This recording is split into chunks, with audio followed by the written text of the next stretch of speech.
Hey, thanks for joining me while we continue the X-cutioners song. This is part 7, X-Men issue 15.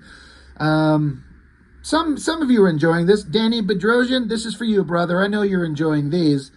I'm enjoying them too. I'm really enjoying revisiting this big crossover storyline that was, to me, the last big epic storyline that I was very aware of before I started to kind of check out of the X-Men titles and would only pick them up sporadically. But for me, I was still collecting all of these, and this was the culmination of some of the biggest stuff leading up with Stryfe and everything that Liefeld kind of kicked off in motion. I was into it. I was invested. What's interesting about part 7 here is this is the one I never owned. I dug out all my copies of this, and I was going through them all, and I was missing part 7. And then, so I went and kind of looked it up and got a summary of what happened. And I was like, because I thought maybe I just misplaced it. But I was like, I don't think I ever owned part 7. And clearly there's nothing hypercritical going on here because I got everything out of the story that I needed as a kid. But since I'm doing this for my channel, I definitely wanted to make sure I could find a copy of it. So I've got a comic shop 5 minutes down the road, and they got a back issue bin pile of books that are all way overpriced.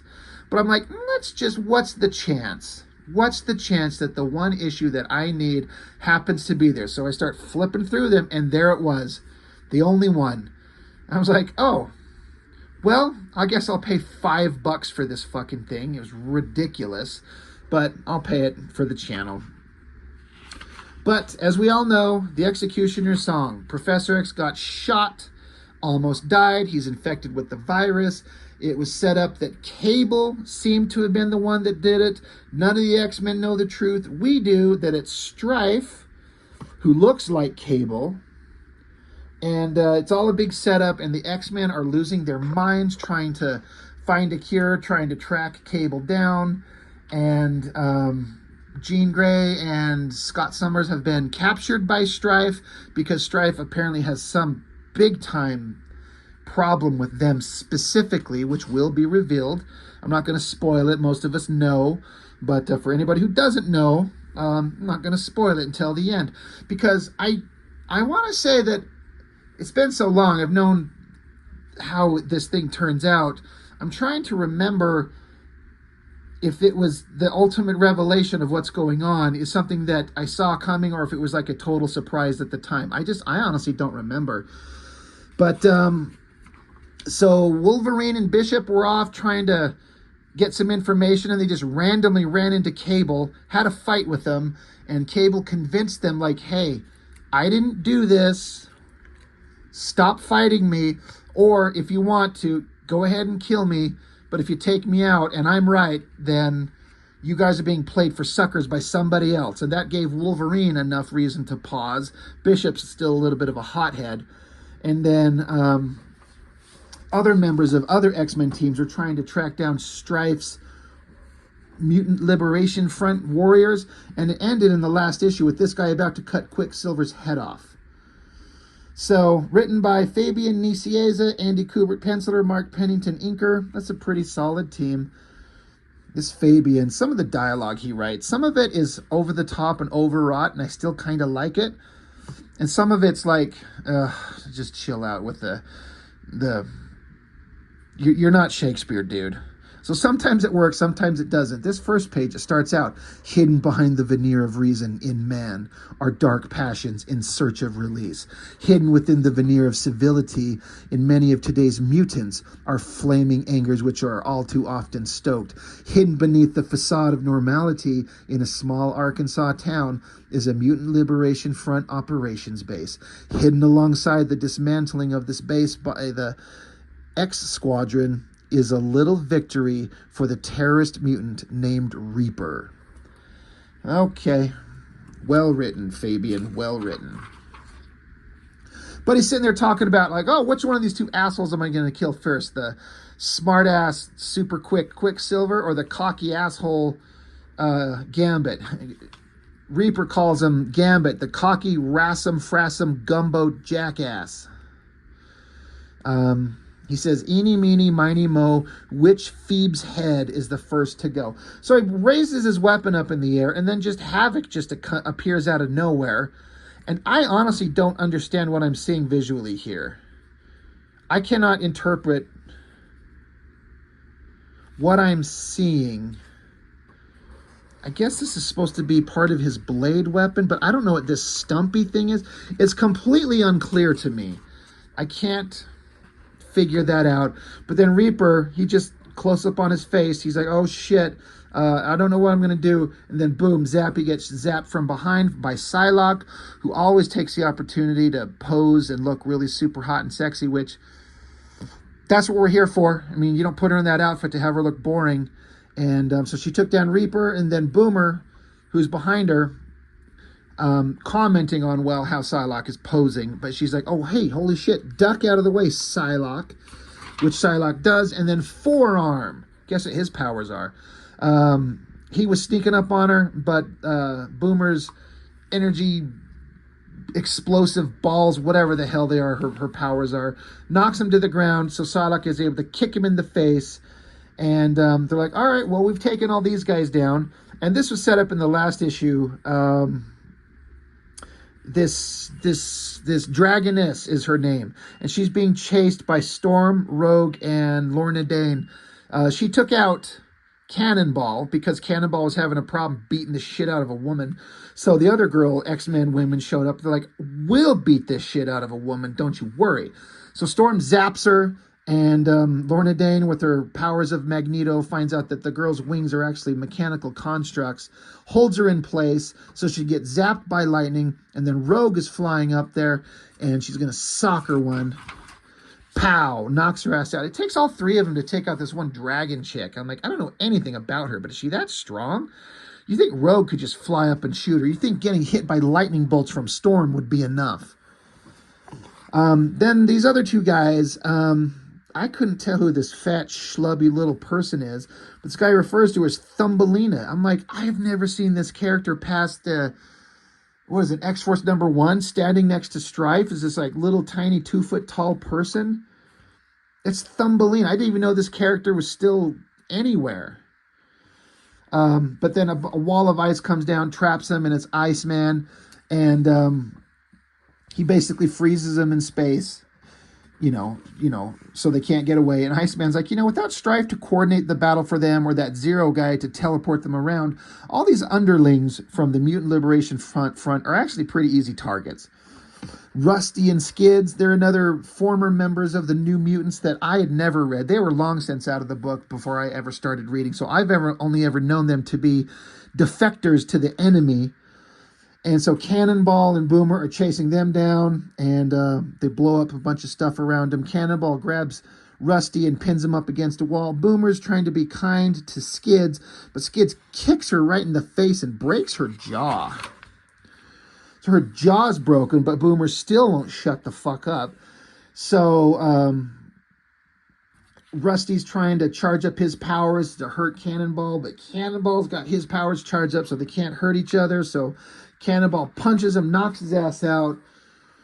So it's basically just kind of a bunch of, we've wasted a bunch of pages of people just fighting, which is fine. It's a comic book. It's an X-Men book. We want some action, I guess. Rogue is going after this character, Strobe, which I thought she looked different than this. She's got this yellow gold metal outfit, and I guess Lorna Dane gets a hold of her and is like, oh, isn't that convenient? Your outfit's basically made of metal. Guess what I do? I control metal. So stops them in their tracks. Meanwhile, while Iceman and Archangel are kind of wrapping up with generic loser soldiers, everybody else, Iceman's kind of inquiring to Archangel about something that happened that was actually kind of shocking in the last issue. There was a character, Kamikaze was his name, that was sneaking up behind Archangel when he wasn't looking, and Archangel's wings just reacted on their own. They just kind of flexed out, cut the guy's head off. So Archangel killed a guy, but he didn't even know that he did. And so Iceman's like, dude, you want to talk about slicing a dude's head off? And Angel's like, it was an accident, I'll deal with it. And Iceman's like, we're in the middle of a fight. with bad guys. I'll let that slide for now, but we're going to talk about this. So I wonder if they actually do address it later, because it's kind of a big deal. Anyway, they wrap up everything. The X-Men have won. It's a combination of X-Men, X-Force, and X-Factor. And they're like, well, now we need to question them and find out how we can locate Stryfe himself. I like that face on Storm right there. Her eyes. I mean, they give her this. I know that the character was designed with these ridiculous eyebrows and no irises in her eyes. I guess it kind of works in comic books sometimes, but I don't think it works as well as sometimes people think that it does. It's such an odd kind of way of illustrating the character's eyes. But then Andy Kubert leans into this, like, hyper slanting him down. And I know she had like a cat eye thing. I feel like that's something they've leaned away from because it just doesn't make sense. It looks too silly. It might work in a comic. It doesn't work in real life, but then so many people look at the movies and look at them in real life, and then you come back and look at the books, and you're like, what the hell's going on with these character designs? It's a really weird choice. Anyway, they're going to try and track down Stryfe now that they've captured all these people. Meanwhile, like I was saying, Wolverine and Bishop ran into Cable, had a big fight, but Cable talked him out of murdering him. It's like, we got to get away. But the place that they had all broken into, this Department K in Canada, well, they've got some manned ships chasing after them, shooting at them. And Bishop's pointing out, I thought you said they wouldn't be able to chase us, Wolverine. And Wolverine's like, yeah, I was wrong. And Cable's like, well, ever since they started hunting me down, looks like their budget got a big increase. Then there's this Dragon Quest ad in here that just goes on for pages. They must have been paying a pretty penny to get this much real estate inside an X-Men comic from Marvel. So Wolverine's like, well, I don't know. What should we do? And Bishop says, we could just take him out. And Wolverine's like, no, there's soldiers inside these things. They're just doing their jobs. We can't be killing them.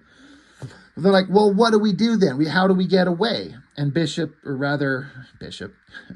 Cable says, Professor, body slide by 3. He's got this computer program and this thing that he escapes to all the time. Now, as far as I understand, we've never seen from the outside where this place is that he goes to. That will get revealed later for sure, and it was not what I was expecting. But Professor body slide by 3, and he teleports them all away. Meanwhile, back at the X Mansion, Colossus is outside. I don't know what the fuck he's supposed to be doing. He's going through some grief because this is after the relaunch of the X-Men #1. Jim Lee left Uncanny X-Men, and then Will Spertasio took it over, and they kind of relaunched that title sort of in a way. And Spertasio had a bunch of stories that he got to draw, and one of them was where the gold team got teleported to another world, a dimension or something like that. And they run into Colossus. He had a brother named Mikhail, which I don't remember that ever being a thing before that issue. But it wasn't too long before Mikhail, he gets freed, and Colossus is happy to have a brother. But then Mikhail ends up killing himself, I guess. He says, why did you take your own life? So Colossus is sad, and he's pissed off, and he's suffering. And his suffering will actually lead to a lot of other stuff and not too far in the future. But so he's very pissed off. He's sad. He's having emotional troubles. What is he doing, though? What is this thing? It looks like a pile of concrete. I only know that because there's some rebar fed through it. So, I mean, I think that the artist, Andy, he must know something, because concrete having rebar fed through it reinforces it, makes it stronger. And your average comic book artist who sits on his ass in a room drawing all day may not know little details like that. I don't know. I don't know what he's doing, though. Strong Guy shows up with some coffee to offer him some, here's some coffee. Do you want someone to talk to? Things suck. He's trying to be there for him. And so that's nice. That's a nice little moment. It's done. We move on. Meanwhile, Professor X is in his little incubation tube. They're trying to fix him. So Beast and Moira McTaggart have been working nonstop trying to find a way to cure him of this techno-organic virus. They are not getting anywhere. Beast is saying, you know, there's no change. He's no worse than he was, but unfortunately, he's no better either. And Moira, you know, she's Scottish. She's like, I know, Hank, but you can't be blaming yourself for that now. 'Twas more important you join your mates looking for Scott and Jeannie than banging your head here. He's like, yeah, I know, but I feel like I'm more useful right here, concentrating my brains on saving the professor's life. He's like, every time I try something new, the techno-organic virus just assimilates it and works around it. I've never seen anything work this way. It's impossible. I don't know how we're going to fix him. So Moira's like, perhaps we can, Hank. Perhaps we're all hoping for a blessed miracle. And Beast's like, you saying we should just give up and that the fight is over? She says, I'm saying that maybe, heaven help us, the fight was over the second Charles was shot. So it's not looking good. Back with Stryfe. Sitting in his throne. Zero is standing here, as always, silent, observing, and he's watching on his monitors. He sees all the various things going on. You got different parts of the teams, Jean Grey and Scott there, Wolverine and Cable there. And he's just like, it unfolds before us, Zero. The stage is set. The curtain of revenge opens, only to reveal the theater of the absurd behind it. Maintain your vigil, my silent knight. I have more personal matters to attend to. And what could be more personal than revenge, you ask? Redemption, perhaps. So he gets the computer to replicate some, like, basically baby food for two people, he says. That's a pretty awesome shot of Stryfe. I gotta say, Liefeld, when he introduced Stryfe, somehow made him look really epic and dynamic in this ridiculous outfit. And a lot of other artists didn't seem to be able to pull that off, but he does. Andy Kubert pulls off making Stryfe look pretty badass. I kind of believe it. I kind of dig it. So, but he replicates baby food. And then he goes into the room where Jean and Scott are captured. Scott gets pissy and starts yelling and says, enough of this. And he blasts them to the ground. And then he picks up some of this slop and finger fucks Cyclops' mouth, feeding him. He's like, there's a good boy. Just giving it to him. He's like, is that how I did it? Did I do it right? Did the little boy enjoy his dinner? So he's treating them like they're infants. And like I said, Stryfe has got a real big personal vendetta against Scott and Jean. He's like, is that how it's done? Is that how you nurse a child? Is it? Is it? And he kicks them away again. And, you know, they're talking about how their powers are gone. There's a dampening field. And Stryfe just walks off. He's just torturing them. Because he's a dick. Because he's a bad guy. Anyway, he goes back to Zero and says, Zero, the time has come. I must confront the Forever Killer directly before he has the opportunity to piece this puzzle together. To the land of pharaohs, then, my friend. So Zero opens up a portal. Stryfe walks through it. I like this shot of Zero with the heavy shadows. I like the white metal outfit of Stryfe and his big red cape, that ridiculous mask that's going on here. This big red cape billowing and the lighting and the coloring on it as he goes through the portal. It's pretty awesome. And then we get to someplace in Egypt. There's a structure. It blows up. Giant explosion. And Stryfe has arrived in the land where Apocalypse is at with all his Dark Riders minions. They're watching over the Apocalypse's body. And Stryfe says, protecting your feeble master's failing health, Riders, ponder this. If a power as eternal as his requires protecting, perhaps he is not a power at all.